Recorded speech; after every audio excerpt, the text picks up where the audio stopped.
Assalamualaikum warahmatullahi wabarakatuh. Perkenalkan, nama saya Cynthia Ramadhani dengan NIM 2206125524 dari Teknologi Industri Pertanian kelas B. Nah, di sini saya akan menjelaskan tentang jenis-jenis fungsi. Sebelum kita masuk ke jenis-jenis fungsi, kita tahu dulu pengertian fungsi apa gitu.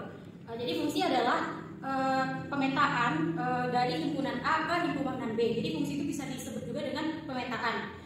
Maksudnya dari fungsi A, dari tiap anggota fungsi A itu memetakan tepat satu di anggota himpunan B.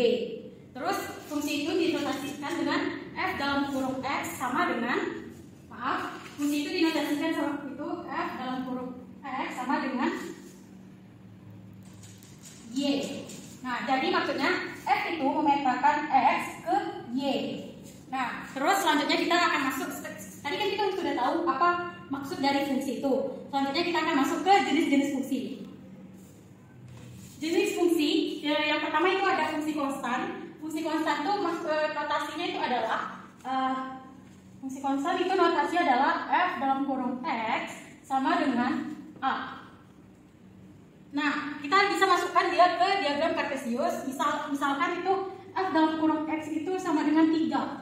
Nah, kita buat di sini 1, 2, 3. Maka grafiknya akan seperti ini. Dia akan konstan atau lurus. Jadi grafiknya akan memotong di satu titik. Ini di titik 3. Selanjutnya itu adalah fungsi linear. Fungsi linear itu pangkat tertingginya adalah pangkat tertinggi variabelnya atau X itu pangkat 1. Nah, notasinya fungsi linear itu adalah F dalam kurung X sama dengan AX tambah B. Jadi pangkat tertinggi variabel X ya itu adalah pangkat 1. Nah, kita juga boleh nggak usah ditulis pangkat 1. Jadi tulis saja AX tambah B. Dan selanjutnya cara kita mengaplikasikannya ke grafik itu dia akan memiliki gradien. Jadi kita akan buat kotak di sini.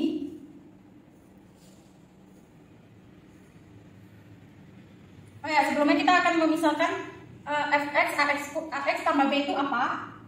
F dalam kurung X sama dengan 4X dikurang 8 ya. Terus kita akan coba untuk memasukkan ke grafiknya. Itu sini X, sini Y.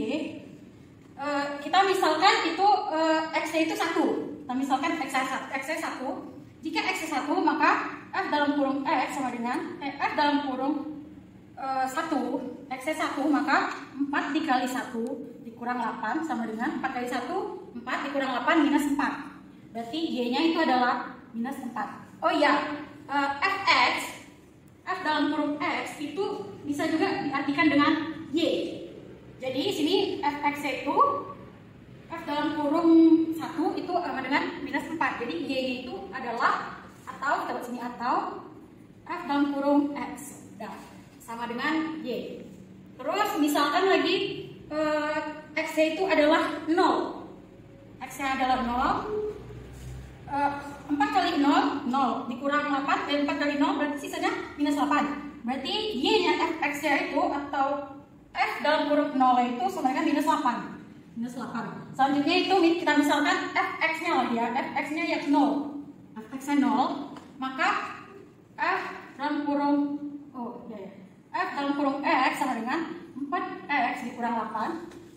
Fx-nya tadi kita misalkan sama dengan 0. Y itu kita misalkan 0, maka Y itu karena sama dengan Fx, Fx-nya di sini kita ganti 0. 0 sama dengan 4X dikurang 8. 8 minus 8-nya pindah 2 jadi 8 sama dengan 4X dibagi 4 sama dengan 2X sama dengan 2. Maka X-nya 2. Nah, selanjutnya kita akan gambarkan dia ke diagram fungsi kuadrat. Nah, fungsi kuadrat itu maksudnya adalah pangkat tertinggi variabel X-nya adalah pangkat 2 atau kuadrat dengan rumus X sama dengan AX kuadrat dikurang BX ditambah BX ditambah C. Jadi fungsi kuadrat itu pangkat tertinggi itu pangkat 2, maka dia dibilang fungsi kuadrat. Nah, fungsi kuadrat itu grafiknya akan melengkung, bisa melengkung ke bawah, nanti dia ada titik maksimum dan titik minimumnya. Fungsi kuadrat itu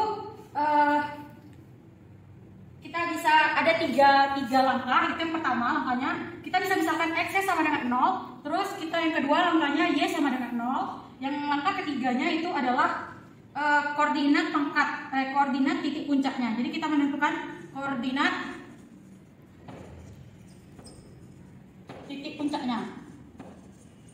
Setelah itu akan kita masukkan ke grafik kalau kita sudah memasukkan angka ini. Selanjutnya itu ada fungsi identitas, di mana bentuk rumusnya atau notasinya itu fx sama dengan x.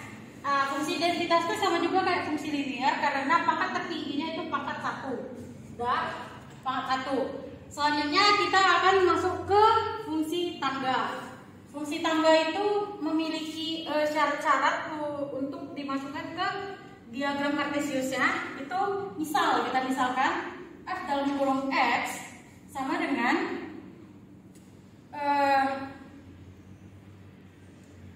minus 2, minus 1, 0, minus 1, di mana x kecil minus 1, minus 1 kecil x kecil sama dengan 1, 1 kecil x kecil sama dengan 3, x besar 3. Nah, di mana fx ini sama dengan y, maka kita akan memasukkannya itu ke dalam diagram kartesiusnya. Nah, kita masukkan kurang lebih nanti grafiknya akan berbentuk seperti tangga. Selanjutnya kita masuk ke fungsi nilai mutlak. Di mana fungsi nilai mutlak ini kita misalkan dengan rumus fx sama dengan x mutlak, di mana kita misalkan ini f dalam kurung x sama dengan 3x dikurang 6. Nah gini, kalau ini kita bisa buat di dalamnya itu, di dalam mutlaknya itu sama dengan 0 dan kita masukkan ke grafiknya. Selanjutnya itu ada fungsi genap sama fungsi ganjil. Fungsi genap itu rumusnya itu adalah f dalam kurung x sama dengan f minus x. Terus kalau fungsi ganjil itu rumusnya f dalam kurung x, f dalam kurung minus x sama dengan f dalam kurung x minus f x. Nah, itulah penjelasan dari macam-macam fungsi, bentuk-bentuk fungsi yang sudah bisa dijelaskan secara singkat. Sekian dari saya. Assalamualaikum warahmatullahi wabarakatuh. Apabila ada kesalahan mohon dimaafkan.